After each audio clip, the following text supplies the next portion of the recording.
po jako akawuwo.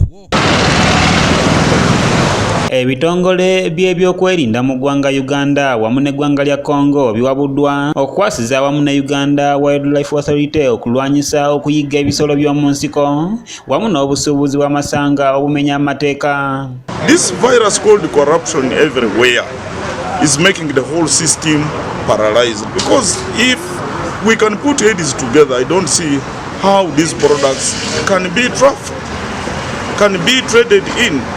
Okusaba kuno kukoleddwa Moses Olinga Eiru ng'ononno ye mukwanaganya w'enteekateeka eya International Funds Animal Welfare mu nsisinkano y'amawanga g'omubiri eyindidde Kasese. And you are going to kill it. How long will it take other elephants to produce? And all these animals are part of the ecosystem. They play a very big role in the ecosystem. And when you remove one like this, it has a very big effect in that ecosystem.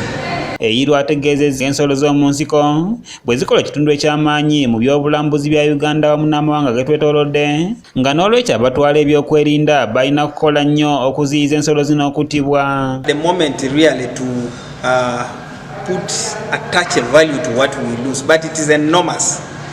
Because if we allow poaching, for example, to continue, people use Uganda as a trafficking route, people use Uganda as a poaching destination, then internationally we are going to lose a name as a country where tourists can come and visit and pay a lot of money. We shall not be getting that money.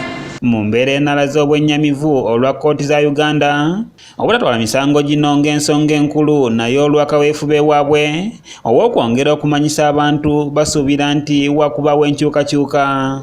And likewise, we've always tried to address issues where police used to take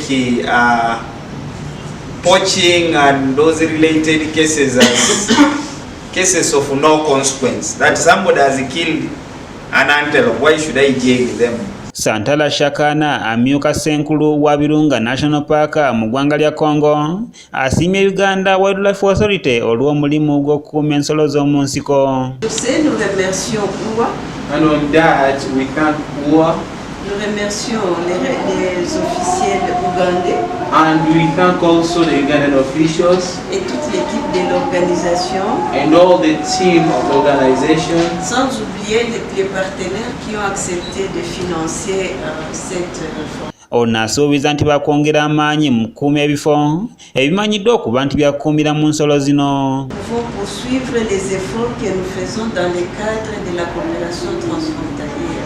And also we can do the work that we do between the cross borders. Et que nous allons être de plus en plus efficaces dans le contrôle et la lutte contre la criminalité des espèces protégées. Omumyuka wa RDC w'e Kasese Joshua Masereka ategeezezza nti bo nga gavumenti bataddewo buli kimu ekyetaagisa okuggyako enguzi yabadde kyabalemesezza era nga mu kino poliisi n'abakuuma ebifo bino bakola kyamaanyi mu kulaba nga bakweka abatta ensolo zino. For us as government, really, we have put every system in place, except it is a matter of corruption that has been making us fail.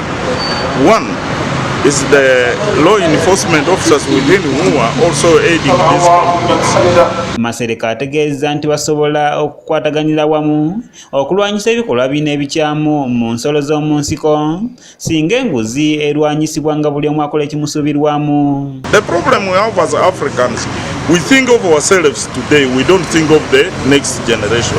It is my appeal that everybody should conserve for the next generation, like the Bazungu, what they are doing for them. Once they conserve for the next generation. This is my appeal.